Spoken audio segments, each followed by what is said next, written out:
Hi, if you are going through a difficult time right now and you're suffering, please watch this video because I'm going to talk about why we suffer, what its purpose is, and what we can do about it.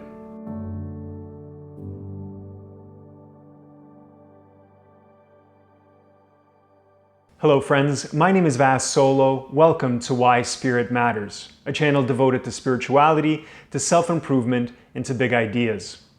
The topic of today's video is suffering. Suffering is an unavoidable aspect of life. It's the one thing that every living thing on this planet goes through. Well, I'm here to tell you that suffering has a purpose, and if we know what that purpose is, it can actually improve our life.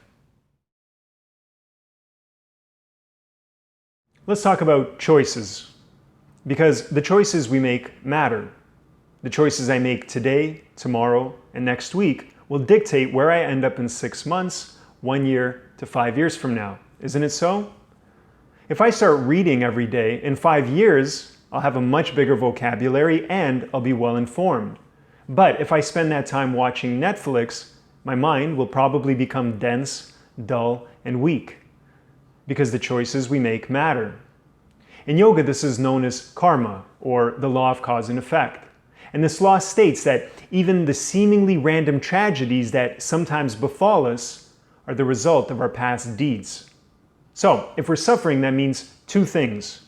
One is that we've made choices that brought us here, and two, if we want to stop suffering, we have to make different choices, because the choices we make matter. Now, this is going to be hard because the choices we've been making have now become habits, and habits are hard to break. But we should understand that this struggle of trying to free ourselves from the bondage of the past is the essence of human life. It is in this struggle that we find meaning. Suffering is a blessing in disguise because it points us in the right direction. And when the pointing doesn't work, we get a push. And when that doesn't wake us up, we take a beating. And this keeps happening until we finally say enough is enough and we start to pay attention. Today, I'm grateful for the 12 years of suffering that I went through as a drug addict because it brought me to the spiritual path. And it finally woke me up from the nightmare that I had created for myself. I remember I used to blame my addiction on my parents, on society, on everything bad that happened to me in life, and how none of those things had anything to do with it.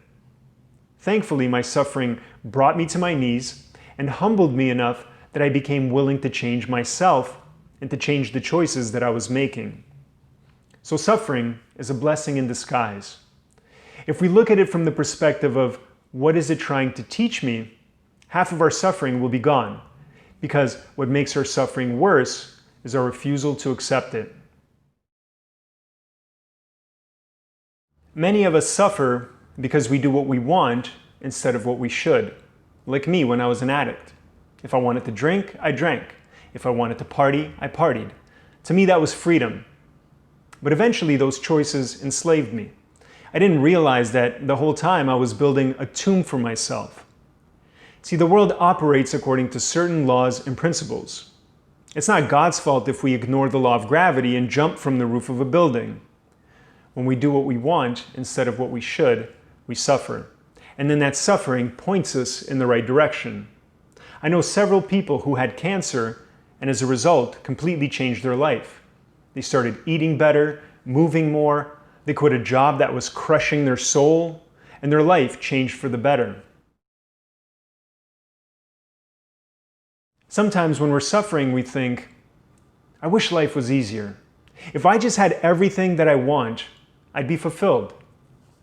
This is an illusion. If you had everything that you think you want, you'd be bored and miserable. Your existence would have no meaning. I explained this to a group of 10-year-old kids once. I said, imagine that you were playing a video game and your character had already completed all the adventures, had found all the treasures, you had all the weapons and armor, and you were as powerful as you could possibly get. What would be the fun in the game? To think that we'd be happy if we had everything we want and life was easy is an illusion. Think about it. We live in a time of convenience, comfort, and safety, and yet dissatisfaction and cases of mental illness are on the rise. Why? because comfort and convenience and mindless entertainment is not what makes us happy. We are not built to be idle. Inside all of us is a voice that tells us we could be more.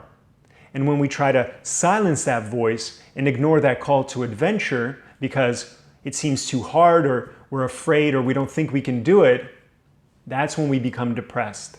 That's when life loses its color, becomes meaningless, and we start to suffer. In life, we're always doing one of two things. We're either making an effort to move towards greater freedom, or we're staying stuck and we're rotting away.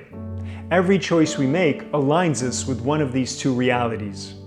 Having been on both sides, I could tell you that it's much better to suffer meaningfully than to suffer pointlessly. So, if you're going through a difficult time right now and you're suffering, first of all, don't dwell on the past because you can't change it. But pay attention to what your suffering is trying to teach you and start making the choices that'll help you get out of that situation and bring you towards greater freedom. I hope this has been helpful. Thank you for watching. If you like this video, please make sure to hit the like button, subscribe to the channel, and hit the notification bell.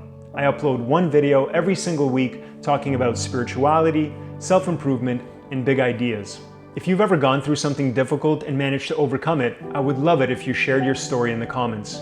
You never know, it could help someone out. Anyways, thank you for watching, take care, and I'll see you next time.